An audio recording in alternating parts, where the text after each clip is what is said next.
Morning guys, welcome back to my channel. कैसे हैं मेरे व्यूअर्स? मुझे उम्मीद है आप सब खैरियत से होंगे। आज मैं आपके लिए WT का मज़ेदार नाश्ता लेके आई हूँ जो सिर्फ स्पेशली छोटे बच्चों के लिए है। आज मैं इसमें बहुत सारी हेल्दी चीज़ें डालूँगी जिससे बच्चों को रोज़े में एनर्जी मिलेगी और छोटे बच्चे इसको खुशी खुशी खा लेंगे। मैंने इसके लिए 2 एग लिए हैं, ब्रेड क्रम्स लिया है, चीनी ली है, मक्खन लिया है और ब्रेड्स लिए हैं। अच्छा, आप मक्खन कोई से ब्रांड का ले सकते हैं जो आपके घर में खाया जाता है। मेरे घर में ये वाला मक्खन ज़्यादा खाया जाता है तो मोस्टली मैं यही मक्खन रखती हूँ।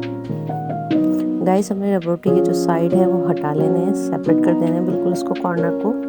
और इसके बाद इसको हमने बेलन की मदद से बेल लेना है अगर आप बेलना चाहते हैं तो। अगर नहीं बेलना चाहते तो भी कोई इशू नहीं है इसके अंदर। ठीक है गाइस, मैंने सारे जो इसके एक्स्ट्रा हैं ब्रेड के वो मैंने रिमूव कर लिए हैं साइड।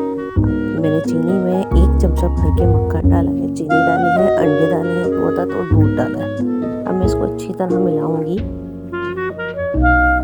इसको मिलाने के बाद इसमें जो मैं ब्रेड्स हैं मैंने शेप से कटिंग करी है। अगर आप शेप से कटिंग नहीं करना चाहते तो नो इशू, आप सादा ब्रेड का भी बना सकते हैं। मैंने बच्चों की वजह से शेप से कटिंग की है ताकि बच्चे खुश हों और उन्हें ऐसी चीज़ें बहुत ज़्यादा पसंद आती हैं और ऐसी चीज़ें बच्चे आसानी से खा भी लेते हैं जो बिल्कुल छोटे बच्चे होते हैं।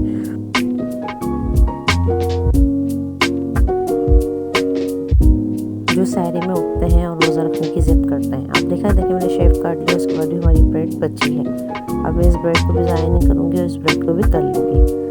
सबसे पहले हमने अंडे और दूध और चीनी मक्खन की कोटिंग करेंगे इसमें, फिर इसके बाद इसमें जो है ब्रेड क्रम्स में इसको लगा लेंगे। और ऑयल मैंने गर्म करने रखा हुआ है सिंपल सा। देखिए मैंने कोटिंग कर ली है इसमें अच्छी तरह। अब मैंने ऑयल में रख दिया है इसको। अच्छा, इसको पलटना बहुत ज़्यादा केयरफुली है। अब देखिए जो बचा था अब मैं इसको भी एक्स्ट्रा में तल लूँगी। देखिए गाइस, हमारे मज़ेदार शेप तैयार हो गए हैं ब्रेड के, जो मैंने बहुत सॉफ्ट बनाए हैं और बिल्कुल बच्चों के लिए बनाए हैं। बच्चों को ये बहुत ज़्यादा पसंद आएंगे।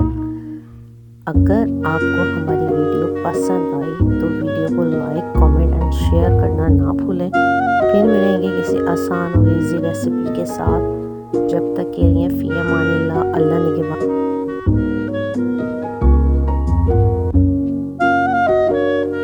और अपनी दुआओं में मुझे याद रखना ना भूलिएगा। अल्लाह हाफिज़।